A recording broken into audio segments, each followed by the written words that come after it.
الحمدللہ رب العالمین والصلاة والسلام علی اشرف الانبیاء والمرسلین اما بعد فاعوذ باللہ من الشیطان الرجیم بسم اللہ الرحمن الرحیم رب اشرح لی صدری ویسر لی امری واحلل عقدۃ من لسانی یفقهوا قولی اللہم انفعنا بما علمتنا وعلمنا ما ينفعنا وزدنا علما آمین یا رب العالمین۔ الحمدللہ ہم لوگوں نے عثمان رضی اللہ تعالیٰ عنہ کی زندگی کے بارے میں پڑھنا شروع کیا ہے اور ہم ابھی تک یہ پڑھ چکے ہیں کہ وہ کہاں پیدا ہوئے، ان کا قبیلہ کون سا تھا، ان کی رشتہ داریاں کس کے ساتھ تھیں، مکی زندگی ان کی کیسی تھی اور مدنی زندگی میں انہوں نے کیا کیا۔ اسی طرح ہم نے یہ بھی دیکھا کہ ابو بکر صدیق رضی اللہ تعالیٰ عنہ کے دور میں انہوں نے کیا کنٹریبیوشنز کی، عمر رضی اللہ تعالیٰ عنہ کے دور میں وہ کیا عہدہ رکھتے تھے، کس طرح سے وہ ان کی معاونت کرتے تھے خلافت میں۔ اور ہم نے لاسٹ ٹائم اس بات پہ ختم کیا تھا کہ عثمان رضی اللہ تعالیٰ عنہ کو کس طرح سے خلافت ملی تھی، یعنی وہ خلیفہ منتخب ہو گئے تھے۔ اور اس میں ہم کافی چیزیں دیکھ چکے ہیں کہ کس طرح ان کے لیے مشاورت کی گئی، کیسے مجلس شورا کے اندر ان کو چنا گیا، کس طرح 3 دن تک مسلمان مشورہ دیتے رہے عبد الرحمن بن عوف کو، اور ہر ایک سے انہوں نے مشورہ لیا، اور اس کے بعد ایک دن وینسڈے کے دن انہوں نے محرم میں ان کو اعلان کر دیا ان کی خلافت کا۔ تھوڑا سا ان کے بارے میں دیکھ لیتے ہیں کہ ان کی عادات کیسی تھیں، اور پہلے بھی ہم دیکھ چکے ہیں کہ انہوں نے جاہلیت کے زمانے میں بھی کبھی شراب نہیں پی تھی، کبھی زنا نہیں کیا تھا، اور کبھی کسی بت کے آگے سجدہ نہیں کیا تھا۔ اور خوف خدا کا ان کا عالم یہ تھا کہ اکثر اللہ کے ڈر کی وجہ سے ان کی آنکھوں سے آنسو بہنے لگتے تھے۔ موت کا ذکر ہوتا یا قبر کا ذکر ہوتا تو اس کے اوپر اتنے پریشان رہتے تھے، جب سامنے سے جنازہ گزرتا تو کھڑے ہو جاتے تھے اور آنکھوں سے آنسو جاری ہو جاتے تھے۔ مقبروں سے گزرتے تو اس قدر روتے کہ داڑھی تر ہو جاتی۔ کسی کو دیکھ لیتے نا، کسی کی قبر پہ جاتے تو اتنا روتے تھے کہ داڑھی تر ہو جاتی تھی۔ لوگ کہتے تھے کہ آپ جہنم اور جنت کے ذکر پہ اتنا نہیں روتے جتنا کہ آپ قبر کے اوپر اتنی، جب بھی قبر کی بات آتی ہے اتنے بے قرار ہو جاتے ہیں، اتنا روتے ہیں۔ تو فرماتے تھے آپ صلی اللہ علیہ وسلم نے فرمایا، قبر آخرت کی سب سے پہلی منزل ہے، اگر وہاں آسانی ہو گئی تو آگے کی منزلیں آسان ہوں گی، اور اگر وہاں پہ مشکل ہو گئی تو آگے کیا ہوگا۔ تو اس لیے وہ بہت زیادہ پریشان رہتے تھے قبر کو یاد کر کے۔ آپ صلی اللہ علیہ وسلم سے بے حد محبت کرتے تھے، جیسے کہ آپ کو پتا ہے کہ تقریباً تمامی غزوات میں وہ نبی علیہ الصلوۃ والسلام کے ساتھ تھے، اور آپ سے جب بھی موقع ملتا تو آپ کی خدمت میں حاضر ہوتے، تحفے بھی لے کر آتے۔ ایک دفعہ پتا چلا کہ 4 دن تک آپ کے گھر والوں نے کھانا نہیں کھایا، تو ان کو پتا چلا تو آنکھوں سے آنسو نکل آئے۔ اسی وقت بہت سارا سامان کھانے پینے کا اور 300 درہم لے کے بطور نذرانہ لے کر پیش ہوئے آپ صلی اللہ علیہ وسلم کی خدمت میں۔ اور آپ صلی اللہ علیہ وسلم کا احترام اس قدر تھا، ان کو اتنا ادب کرتے تھے کہ جس ہاتھ سے آپ صلی اللہ علیہ وسلم کے ہاتھ پہ بیعت کی تھی، پھر کبھی بھی اس ہاتھ سے اپنی شرمگاہ کو نہیں چھوا۔ اتنا ادب تھا کہ آپ صلی اللہ علیہ وسلم کے ہاتھ پہ میں نے بیعت کی، یعنی جب مسلمان ہوئے ہیں، کلمہ پڑھا، تو اتنا زیادہ ان کو اس چیز کا خیال تھا۔ ازواج مطہرات کا خاص طور پہ بہت خیال کرتے تھے۔ عہد خلافت میں جب سب کے وظائف مقرر تھے تو ازواج مطہرات کا دگنا انہوں نے وظیفہ مقرر کیا ہوا تھا۔ اسی طرح آپ صلی اللہ علیہ وسلم کی جو سنت تھی، اس کو اتنا محبوب رکھتے تھے کہ ایک دفعہ وضو کرتے ہوئے مسکرانے لگے، تو لوگوں نے پوچھا آپ وضو کرتے ہوئے کیوں مسکرا رہے ہیں؟ تو فرمایا میں نے ایک دفعہ آپ صلی اللہ علیہ وسلم کو اس جگہ پہ، اس مقام سے گزر رہے تھے، اس جگہ پہ اسی طرح وضو کرتے ہوئے دیکھا، اور آپ صلی اللہ علیہ وسلم کو ہنستے ہوئے دیکھا تھا۔ اسی طرح ایک دفعہ سامنے سے جنازہ گزرا تو کھڑے ہو گئے، فرمایا آپ صلی اللہ علیہ وسلم بھی ایسے ہی کیا کرتے تھے. یعنی اتنا سنت کا اتباع ان کو محبوب تھا، اتنا پسند کرتے تھے کہ چھوٹی چھوٹی باتوں میں بھی سنت کی پیروی کرنے کو پسند کرتے تھے. ایک دفعہ عصر کے وقت سب کے سامنے وضو کر کے دکھایا کہ دیکھو نبی علیہ الصلوۃ والسلام ایسے وضو کیا کرتے تھے. ایک دفعہ مسجد کے دوسرے دروازے پہ بیٹھ کے بکری کا پٹھا منگوایا اور کھایا، اور بغیر وضو کیے ہوئے نماز کو کھڑے ہو گئے. پھر فرمایا آپ صلی اللہ علیہ وسلم نے بھی اسی جگہ پہ بیٹھ کے کھایا تھا اور اسی طرح کیا تھا. یعنی یہ وہ چیزیں ہیں جو نبی علیہ الصلوۃ والسلام نے نہیں فرمایا ہوا کہ آپ یہ کرو، ٹھیک ہے، اس کا کوئی حکم نہیں دیا ہوا، یہ صرف محبت کی باتیں ہوتی ہیں. لیکن جب آپ کو کسی سے محبت ہوتی ہے نا، پھر کہنے کی ضرورت نہیں ہوتی کہ آپ یہ کریں، یہ میرا حکم ہے، یہ کرنا ضروری ہے، ایسی باتیں نہیں ہوتی. جب کسی سے محبت ہوتی نا تو بس اس کی ہر ادا ہی پسند ہوتی ہے، وہ جو کرتا ہے آپ کو وہی چیز محبوب ہو جاتی ہے، ٹھیک ہے، پھر بغیر کہے آپ کرتے ہیں. اسی طرح حج کے موقع پر آپ اور ایک صحابی طواف کر رہے تھے. طواف میں انہوں نے رکن یمانی کا بھی بوسہ لیا تو عثمان رضی اللہ تعالیٰ عنہ نے ایسا نہیں کیا. تو انہوں نے ان کا ہاتھ پکڑ کے اس کا استلام کرانا چاہا تو عثمان رضی اللہ تعالیٰ عنہ نے فرمایا یہ کیا کرتے ہو، کیا تم نے اللہ کے رسول کے ساتھ طواف نہیں کیا؟ انہوں نے کہا کہ ہاں کیا ہے. تو فرمایا جب انہوں نے نہیں ایسا کیا، اس کو چھوا، تو پھر میں کیوں کروں؟ اگر اللہ کے رسول کی جو اقتداء ہے، جو ان کی فالوئنگ ہے، وہ سب سے بہتر ہے. اس طرح ان کے اندر اتنی یعنی تقویٰ بہت زیادہ تھا، نیکی بہت زیادہ تھا، زہد بہت تھا. آپ کو جیسے میں نے بتایا تھا کہ عمر رضی اللہ تعالیٰ عنہ موٹا کپڑا پہنتے تھے، کھردرا کپڑا، اور پھر روکھا پیکھا کھاتے تھے. لیکن انہوں نے بہت مال اور دولت میں زندگی گزاری تھی. آپ دیکھیں یہ تھرو آؤٹ مالدار رہے ہیں.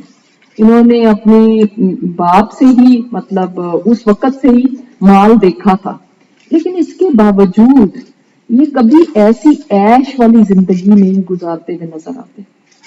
دیکھیں جب نہیں ہوتا پھر تو تھوڑا بہت پہن لینا پھر بھی آسان ہے کہ انسان کم پہ گزارا کر لے. جب بہت ہوتا ہے نا، پھر اکثر کیا ہوتا ہے کہ انسان پھیلنا شروع کر دیتا ہے. پھر وہ کہتا ہے یہ بھی ہو، یہ بھی ہو، یہ بھی ہو، کہ میرے پاس پیسہ ہے. تو انہوں نے کبھی ایسا نہیں کیا کہ ایسی عیش والی زندگی گزاری. ہمیشہ ان کی زندگی سادی رہی ہے. اور کہا جاتا ہے کہ ایک کپڑا ہوتا تھا جو عرب میں بڑا محبوب سمجھا جاتا تھا، امیر لوگ پہنتے تھے، تو کبھی انہوں نے نہیں وہ پہنا تھا، نہ اپنی بیویوں کو پہننے دیا تھا. سادگی کا حال یہ تھا کہ گھر میں ان کے پاس بہت سارے لونڈی غلام ہوتے تھے، لیکن اپنا کام اپنے ہاتھ سے کرتے تھے اور کسی کو تکلیف نہیں دیتے تھے. رات کو جب تہجد کے لیے اٹھتے تھے تو کسی کو جگاتے نہیں تھے، خود ہی اپنا وضو کا سامان کر لیتے، خود ہی جو بھی اپنا کام ہے وہ کر لیتے. تو کسی نے کہا آپ نوکروں کو کیوں نہیں جگاتے، آپ کے لونڈی غلام ہیں، ان کو کسی کو جگا دیں. تو کہتے تھے کہ کیوں ان کو جگا کے ان کی نیند خراب کرو. یہ کتنی بڑی بات ہے کسی کے خیال کرنے. حالانکہ وہ تو ان کا کام ہے، نوکر غلام ہے. ہم تو گرمی میں نوکروں کو بھی کھڑا کر دیں. آپ اپنے ملکوں میں دیکھیں سخت ترین گرمی میں بھی کھڑے ہوتے ہیں تو ہم کہتے ہیں نہیں ہم تو اے سی میں بیٹھے رہیں، یہ جلتے مرتے رہیں. وہ کہتے ہیں نہیں اس کی نیند بھی نہ خراب ہو. اگر کوئی آپ سے سختی سے بات کرتا تو نرمی سے جواب دیتے. ایک دفعہ عمر بن العاص نے گفتگو میں حضرت عثمان کے والد کی شرافت پہ کچھ طعنا کر دیا تو نرمی سے اس کو کہتے ہیں کہ اسلام میں زمانہ جاہلیت کا کیا ذکر، وہ تو پرانی باتیں ہو گئی، اب ان باتوں کا کیا ذکر. اس کے اوپر اب آپ مجھے طعنا دے رہے ہیں، لیکن یہ نہیں کہا کہ تمہارا باپ بھی ایسا ہوگا، تم ایسے. یہ انسان کا کردار نا ان چیزوں سے پتہ چلتا ہے کہ جب آپ کو کوئی انسٹیگیٹ کرے، آپ کو کوئی ایسا غصہ دلائے تو پھر آپ کیا کرتے ہیں. اسی طرح ایک دفعہ جمعے کے روز منبر پہ خطبہ دے رہے تھے کہ ایک طرف سے آواز آئی عثمان توبہ کر اور اپنی زیادتیوں سے باز آ جا. تو حضرت عثمان نے اسی وقت قبلہ رخ ہو کے ہاتھ اٹھائے اور فرمایا اے اللہ میں توبہ کرنے والا ہوں، پہلا توبہ کرنے والا جس نے تیری بارگاہ میں رجوع کیا. یہ نہیں کہا کہ کون ہے وہ بھائی، خلیفہ ہیں، چاہتے تو اسی وقت اٹھواتے کہ کون ہے بھائی جس نے یہ بات کہی، تمہیں کیا پتا ہے کہ میں کیا کرتا ہوں. آپ نے ہمیشہ مسلمانوں کے مال میں ایثار سے کام لیا، کبھی بیت المال سے ایک پیسہ بھی نہیں لیا۔ سب سے زیادہ دولت مند تھے عرب میں، لیکن انہوں نے اپنی دولت سے ہمیشہ اسلام کو فائدہ ہی پہنچایا۔ آپ نے دیکھا ہے کہ میں نے آپ کو بحیرہ روما کا بتایا تھا واقعہ، وہ ایک ہی کنواں تھا جو میٹھے پانی کا تھا، باقی مدینہ میں سارے جو کنویں تھے نا وہ کھاری پانی کے تھے، اس لیے تو سب لوگ آتے تھے نا اس کنویں سے لینے کے لیے۔ تو انہوں نے دیکھے مسلمانوں کے لیے اس کو وقف کر دیا، مفت دیا۔ پھر آپ کو میں نے بتایا تھا جنگ تبوک کے اندر کتنا مال لے کر آئے تھے، اور پھر مسجد نبوی کو ایکسپینشن کا جب ٹائم آیا تھا تو انہوں نے زمین خرید کے دی تھی۔ اسی طرح پھر آپ دیکھیں کہ ہر جمعے کے دن ایک غلام آزاد کرتے تھے، حتیٰ کہ کتابوں میں لکھا ہے کہ پھر تو یہ گنتی بھی ختم ہو گئی کہ کتنے انہوں نے غلام آزاد کیے، پتہ نہیں ہزاروں کر دیے۔ تو اسی طرح میں نے آپ کو بتایا تھا کہ جب قحط پڑا تھا ابوبکر صدیق رضی اللہ تعالیٰ عنہ کے دور میں، تو اس وقت انہوں نے جو ان کا پورا قافلہ مال کا آیا تھا اس میں سے ایک پیسہ بھی نہیں لیا، وہ سارا وقف کر دیا۔ عزیز و قارب کے ساتھ حسن سلوک کرتے تھے۔ ان کے چچا حکم بن العاص کو آپ صلی اللہ علیہ وسلم نے طائف کی طرف جلا وطن کر دیا تھا، تو انہوں نے آپ صلی اللہ علیہ وسلم کی بارگاہ میں یہ ان کی سفارش کی کہ آپ ان کو معاف کر دیں، تو آپ صلی اللہ علیہ وسلم نے ان کو معاف کر دیا تھا۔ لیکن یہ بات صرف ان کو پتا تھی، بعد میں خلافت کے ٹائم پہ انہوں نے ان کو واپس بلایا تھا۔ یہ بھی بہت بڑی ایک آبجیکشن کی جاتی ہے ان کے اوپر کہ انہوں نے ان کو واپس بلایا جن کو آپ صلی اللہ علیہ وسلم نے جلا وطن کیا تھا۔ اور حکم کے بیٹے حکم بن العاص، ان کے بیٹے تھے مروان، اور مروان بعد میں خلیفہ بھی ہوئے تھے۔ مروان کے 4 بیٹے تھے، چاروں خلیفہ ہوئے تھے۔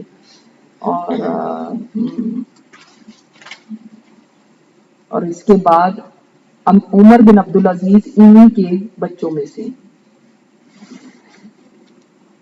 انہوں نے اپنی خلافت میں اپنے رشتہ داروں کو بہت کچھ نوازا۔ اس بات کے اوپر بھی ان کے اور بہت تان کیا جاتا ہے کہ انہوں نے نیپوٹزم کیا، اپنے رشتہ داروں کو بڑا کچھ دیا، لیکن وہ ہمیشہ کہتے تھے کہ میں نے کوئی بیت المال سے تو نہیں دیا، میں تو اپنے پیسوں سے دیا۔ اس کے اوپر کیا اعتراض؟ ایک دفعہ کسی نے ان سے ایک بڑی رقم قرض لی، تو جب وہ واپس دینے آئے تو انکار کر دیا، فرمایا کہ یہ کوئی بات نہیں، تم اپنے پاس ہی رکھ لو۔ یعنی ہمیشہ اس طرح بہت ہی فیاضی سے انہوں نے کام کیا، ہمیشہ انہوں نے مسلمانوں کی خیر خواہی کی۔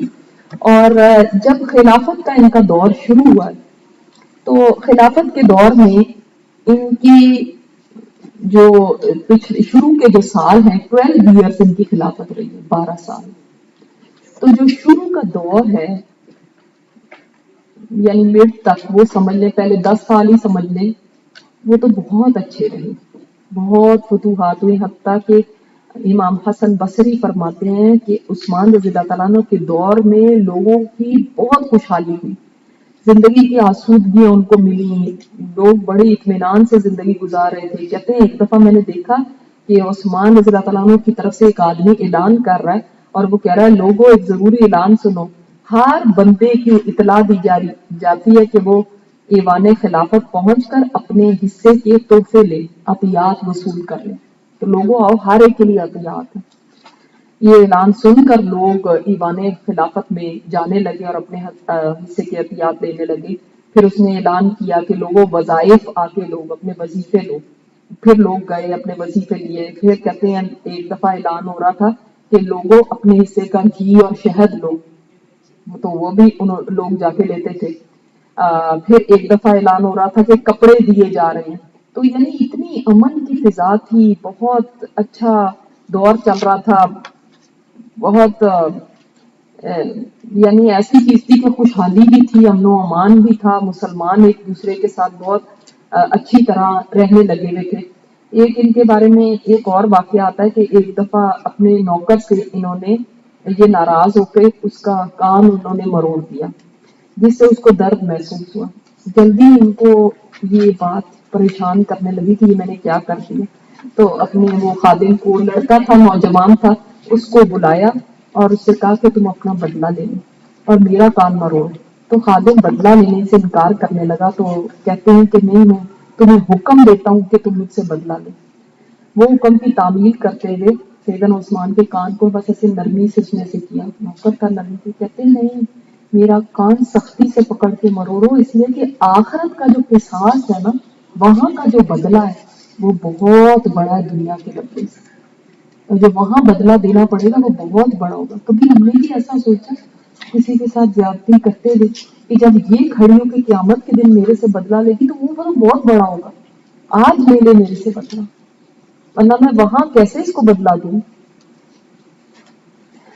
اور جب اللہ کی حدود کو قائم کرنا ہوتا تھا نا، حد لگانی ہوتی تھی، تو اس کے اندر حالانکہ اتنے نرم مزاج تھے لیکن اس میں کوئی نرمی نہیں کرتے تھے۔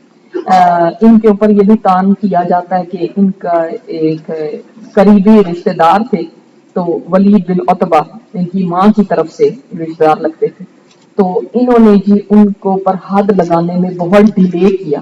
وہ ڈیلے اس لیے تھا، وہ تھے ولید بن عتبہ، ولید بن عتبہ کو شراب پینے کے اوپر حد لگائی جانی تھی، تو چونکہ گواہیاں کافی نہیں تھی اس لیے ڈیلے ہوا، جب گواہیاں آ گئی تو انہوں نے ان کے اوپر حد جاری کر دی۔ لیکن اس کے اوپر بہت بات کی جاتی ہے کہ کیوں انہوں نے ڈیلے کیا اور کیوں انہوں نے ایسا کیا، اور بھی جو باتیں ہیں وہ میں آپ کو آہستہ آہستہ آپ کے سامنے رکھوں گی کیا اور بھی باتیں ہیں۔ لیکن اتنی خوشحالی کا دور تھا کہ کسی مسلمان کو کہیں سے کوئی خطرہ نہیں تھا کہ کوئی مجھے مار دے گا یا کوئی کچھ کرے گا یا کوئی لوٹے گا۔ بہت اس کو سمجھ لیں کہ سنہری دور چل رہا تھا۔ اور ایک دفعہ کی بات ہے کہ کہتے ہیں موسیٰ بن طلحہ کہ میں نے ایک دفعہ سیدنا عثمان کو دیکھا کہ وہ منبر پہ بیٹھے ہوئے تھے اور مؤذن نماز کے لیے اقامت کہہ رہا تھا، اور وہ لوگوں کے مسائل سن رہے تھے، ان کے حال معلوم کر رہے تھے، اور یہ کہ لوگوں کو بتائیں، یہ کہ لوگوں سے پوچھ رہے تھے کہ چیزوں کی کیا پرائسز ہیں مارکیٹ میں، اور لوگوں کی مرضی معلوم کرتے تھے تاکہ ان کی رائے کے مطابق چیزوں کی پرائس رکھی جائے، یعنی کہ چیزیں کو اتنی کاسٹلی ہوں کہ لوگ خرید نہ سکیں۔ اور ان کی دور حکومت میں فرسٹ ٹائم ایسا ہوا تھا کہ بحری جنگ کی اجازت انہوں نے دی تھی۔ اس سے پہلے کوئی بھی جنگ یعنی تھرو سی نہیں ہوئی تھی، ٹھیک ہے، نیوی والی کے ساتھ نہیں کوئی جنگ ہوئی تھی، ساری جنگیں جو تھیں وہ خشکی پہ ہی ہوئی تھی۔ لیکن سیدنا معاویہ بن ابو سفیان جو تھے، انہوں نے، وہ شام کے گورنر تھے، تو انہوں نے حضرت عمر سے بھی اصرار کیا تھا کہ ہمیں اجازت دیں بحری جنگ کی، تو انہوں نے منع کر دیا تھا، کیونکہ اس وقت یہ ہوتا تھا کہ اس میں بچنے کا یقین نہیں ہوتا تھا، اگر غرق ہو تو سارے ہی غرق ہو جائیں گے، تو حضرت عمر نے تو اس چیز سے منع کر دیا تھا۔ پھر عثمان رضی اللہ تعالیٰ عنہ کے دور میں انہوں نے پھر درخواست کی معاویہ رضی اللہ تعالیٰ عنہ نے، تو حضرت عثمان نے بھی فرمایا کہ میں تو وہ کام نہیں کروں گا جس کی اجازت حضرت عمر نے نہیں دی۔ تو اس وقت معاویہ رضی اللہ تعالیٰ عنہ نے ہمت نہیں ہاری اور انہوں نے بہت اصرار کیا، اور انہوں نے کہا کہ کئی جگہ پہ سمندری سفر بڑا آسان ہے اور ایسا کچھ بھی نہیں ہوگا۔ تب حضرت عثمان کو بہت یقین دہانی کرائی اور اس کی وجہ سے ہمارے لیے بہت سے فوائد ہوں گے، تو انہوں نے یہ فرمایا کہ ٹھیک ہے تم یہ کر کرو، لیکن اس کی ایک شرط ہے کہ تمہیں کسی کو بھی فورس نہیں کرنا کہ وہ چلے ساتھ، جس کی اپنی مرضی ہوگی وہ جائے۔ پھر بھی ان کے ساتھ بہت سارے لوگ شامل ہو گئے تھے، اور طرابلس کی طرف، قبرص جس کو کہتے ہیں، اس کی طرف یہ بحری بیڑا گیا تھا اور وہاں پہ فتوحات ہوئی، اور ہم دیکھتے ہیں کہ بہت ساری فتوحات ہوئی ان کے دور میں۔ ایسا نہیں ہے کہ صرف عمر رضی اللہ تعالیٰ عنہ کے دور میں ہوئی تھی، کیونکہ حضرت عمر کے دور میں تو آپ کو پتا ہے ایجپٹ ہے، شام کا ایریا، یہ سارا بنتا ہے، فلسطین، اور جس میں آج بھی سیریا ہے، جارڈن اور ایران کے کافی علاقے کو ان کے زمانے میں فتح کیا گیا تھا۔ لیکن ان کے دور میں بھی فتوحات کا سلسلہ آگے بڑھتا چلا گیا، اور ان کے دور میں ٹرپلی جو لیبیا میں وہ فتح ہوا، پھر موراکو، الجزائر، پھر اسپین، پھر سائپرس، جس کو میں نے ابھی آپ کو بتایا، سائپرس بھی ہاں سائپرس کے لیے بحری بیڑا بھیجا گیا تھا، ٹرپلی کے لیے نہیں، سائپرس کے لیے بھیجا گیا تھا، کیونکہ کہا گیا تھا کہ رومی جو ہے وہ وہاں سے آ کے مصر تو مسلمانوں کی حکومت ہے، مصر اور شام کو کے اوپر حملہ کر سکتے ہیں، تو ہمیں اس ایریا کو سائپرس کو ہم نے فتح کرنا ہے تاکہ ان کے لیے ڈور کلوز ہو جائے۔ تو مسلمان وہاں تک گئے تھے اور پھر آگے فتوحات کرتے چلے گئے۔ اب جیسے کہ میں نے آپ کو بتایا کہ شروع کا تو دور بڑا اچھا تھا، 24 ہجری میں یہ خلیفہ بنے تھے، اور انہوں نے آ کے جو سب سے پہلی ایک چینج کی تھی وہ وہی تھی جو کہ حضرت عمر وصیت کر گئے تھے، اور وہ کیا تھی کہ سید سعد بن ابی وقاص کو مغیرہ بن شعبہ کی جگہ پہ کوفہ کا گورنر بنایا جائے، یہ پہلی انہوں نے تقریر کی تھی۔ اس سے میں آپ کو یہ بتا رہی ہوں کیونکہ بہت سارے لوگ ان چیزوں کے اوپر بھی تان کرتے ہیں کہ کیوں انہوں نے فلاں کو لگایا اور کیا انہوں نے ایسا کیوں کیا، تو سعد بن ابی وقاص کو لگایا تھا مغیرہ بن شعبہ کی جگہ، کیونکہ حضرت عمر نے یہ وصیت کی ہوئی تھی۔ 24 ہجری میں چھوٹے چھوٹے واقعات پیش آئے، آذربائیجان، آرمینیا، وہاں ان کو فتح کیا،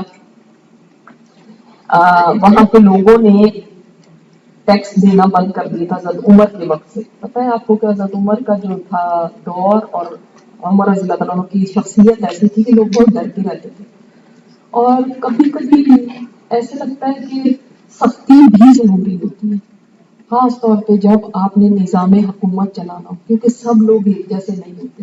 اور آپ ابھی دیکھیں گے آج کے اس سبق کے اندر کہ عثمان رضی اللہ تعالیٰ عنہ کو کتنا ستایا گیا اور کتنے سارے شر پسندوں نے سر اٹھایا، صرف ان کی گرمی سے فائدہ اٹھاتے۔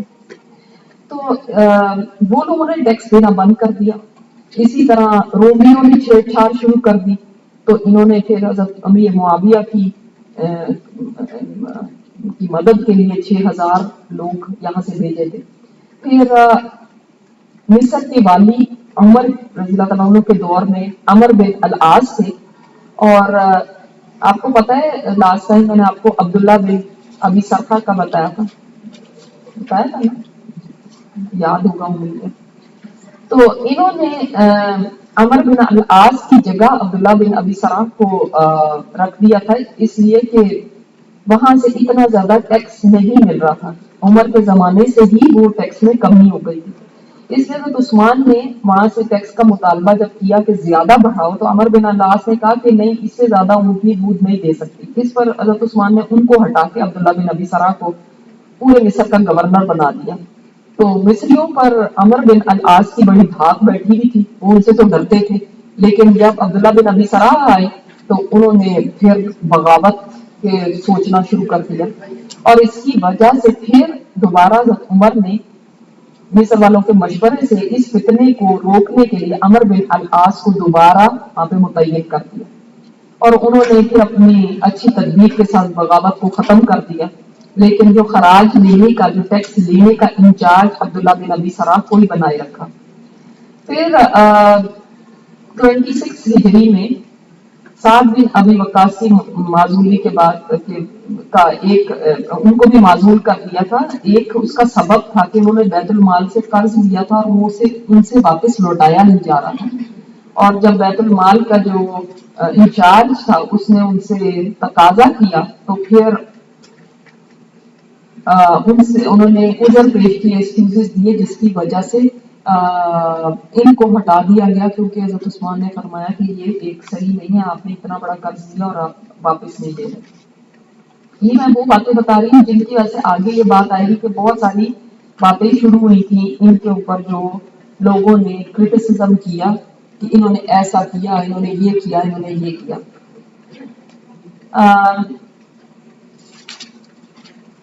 اسی طرح اور بھی کئی انہوں نے چینجز اس کے بعد کی، اب اتنی زیادہ اس کے اندر ہم نہیں جا سکتے، اس لیے کہ بہت آپ لوگوں کے لیے بھی زیادہ ہو جائے گا، مگر کافی چینجز جیسے وہ سمجھتے تھے کہ یہ صحیح ہے اس کے مطابق انہوں نے چینجز کی۔ 30 ہجری میں عبداللہ بن عامر بصرہ کے نئے والی تھے، اور سعید بن عاص یہ خراسان تک پہنچ گئے تھے۔ خراسان آپ کو پتہ ہے ایران کا ایک صوبہ ہے، اور امام نسائی ادھر ہی سے تھے، امام نسائی نا حدیث کی بک آپ نسائی پڑھتے ہیں وہ بھی ادھر سے. تو انہوں نے ان علاقوں کو فتح کیا اور کابل تک اور سینٹرل ایشیا تک مسلمان پہنچ گئے تھے، نیشاپور تک، آگے بھی سینٹرل ایشیا تک. تو اب یہ بڑا امن و امان چل رہا ہے، بڑی مال و دولت بھی آ رہا ہے. ظاہر ہے اتنے علاقے جب فتح ہوں گے تو وہاں سے کتنا مال غنیمت آئے گا. تو بڑی پراسپیرٹی تھی، بڑی خوشحالی تھی. لیکن آپ کو پتہ ہے بعض صحابہ آپ صلی اللہ علیہ وسلم کی زندگی کو یاد کر کے روتے تھے، اور یہ عیش اور یہ سامان دیکھتے کہ نا وہ غمزدہ رہتے تھے. کیوں؟ اس لیے کہ وہ آپ صلی اللہ علیہ وسلم کی پیشین گوئی کو جانتے تھے کہ آپ صلی اللہ علیہ وسلم نے فرمایا نا مجھے تمہارے پر فقر و فاقے کا خوف نہیں، مجھے تمہارے پر یہ خوف ہے کہ ایک دن آئے گا تمہارے پاس بہت مال ہوگا اور پھر تم انہیں کے مقابلوں میں لگ جاؤ گے، پھر ایک دوسرے کے ساتھ لڑو گے، ایک دوسرے کا مرنا مارنا ہوگا اور اسی طرح ہلاک ہوگے جیسے دوسرے اہل کتاب ہوئے. آپ صلی اللہ علیہ وسلم کے دور سے دیکھیں مال و دولت نہیں تھا، لیکن آپس میں محبت تعلق یہ تھا. لیکن جیسے جیسے مال دولت عہدے فتوحات ہونے لگی تو عہدے بھی ہوں گے، آگے سے آگے امپائر بڑھ رہی ہے. مسلم امپائر بہت دور تک چلی تھی، افریقہ تک، ایشیا کا، یورپ کے علاقے پہنچ، اب دیکھیں استنبول تک پہنچ گئے. تو اتنی بڑی امپائر جب ہوگی تو اس کا نظام بھی چلانا ہوگا، اس میں کئی لوگ خوش ہوں گے کئی لوگ ناراض ہوں گے، سب کو خوش نہیں کر سکتے. تو وہ صحابہ جو تھے نا وہ اتنا اس چیز کے اوپر غمگین رہتے تھے کہ دیکھیں جیسے حضرت عمر نہیں، میں نے آپ کو بتایا تھا ایک دفعہ ان کے سامنے بہت سارا مال آیا تھا تو رونے لگے تھے ایک دن وہ آ جائے گا مسلمانوں کے اوپر کہ اتنا مال ہوگا.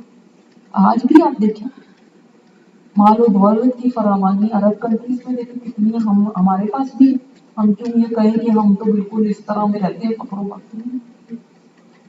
ہم سب ان لوگوں میں سے جو بہت مالدار لوگ اگر آپ دیکھیں تو چاہے کوئی کتنا بھی کہہ دے کہ نہیں جی ہم تو بہت غریب ہیں، جب آپ کھاتے ہیں پیتے ہیں اور آپ کے سر پہ چھت ہے تو آپ مالدار ہیں. تو جب مال آ جاتا ہے نا تو ساتھ فتنے بھی آتے ہیں.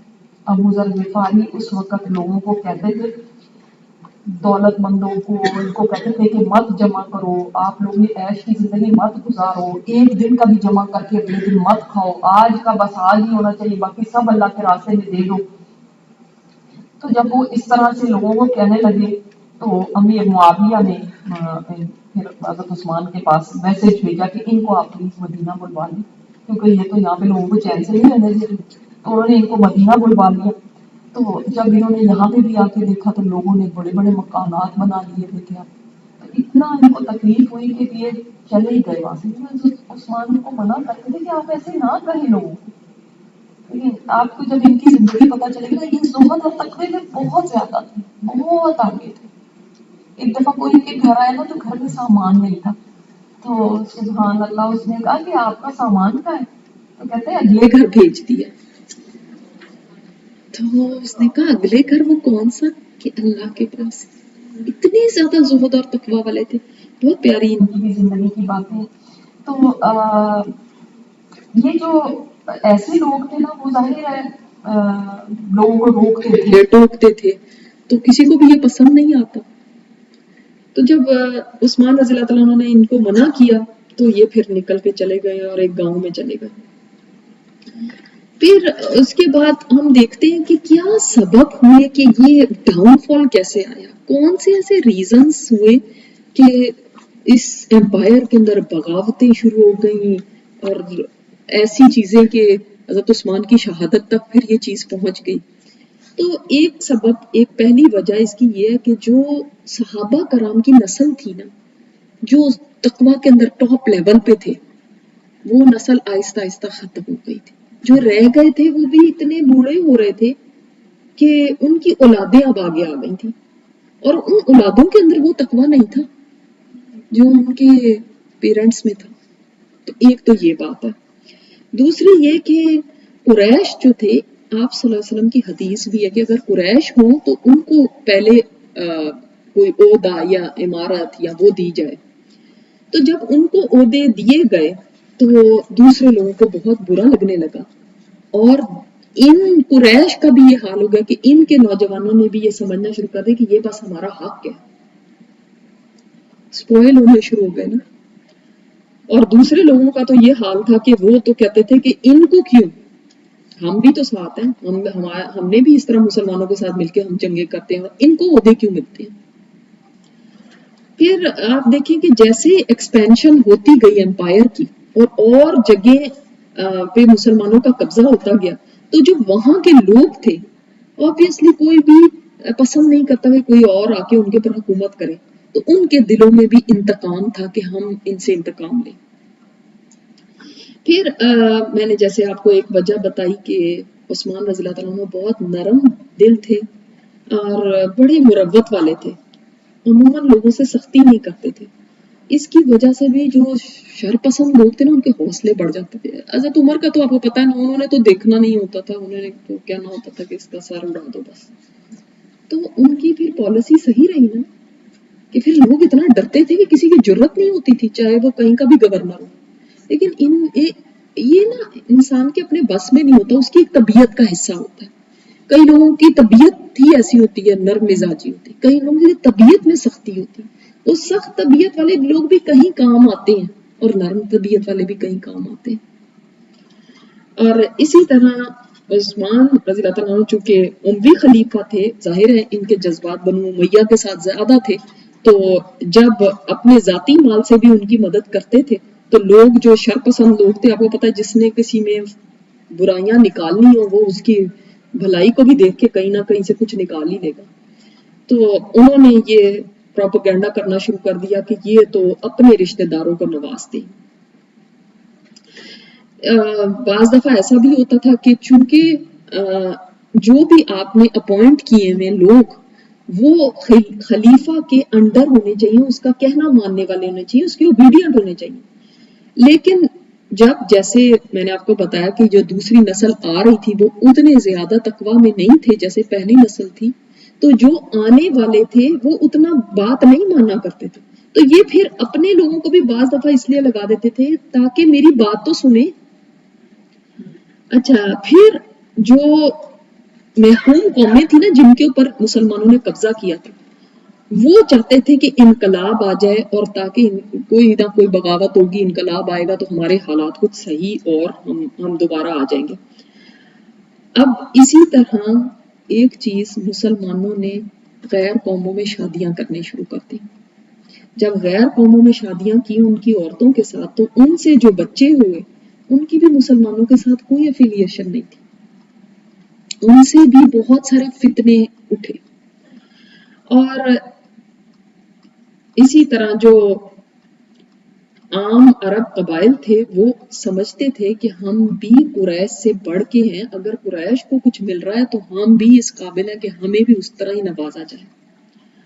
جو مجوسی تھے، جو یہ آگ پرست ہوتے ہیں، آگ کی پوجا کرتے ہیں، وہ بھی چاہتے تھے کہ ایسا کوئی بندہ آئے حضرت عثمان کی جگہ پہ جو ہمارا طرفدار ہو تاکہ ہمیں کچھ زیادہ ملے.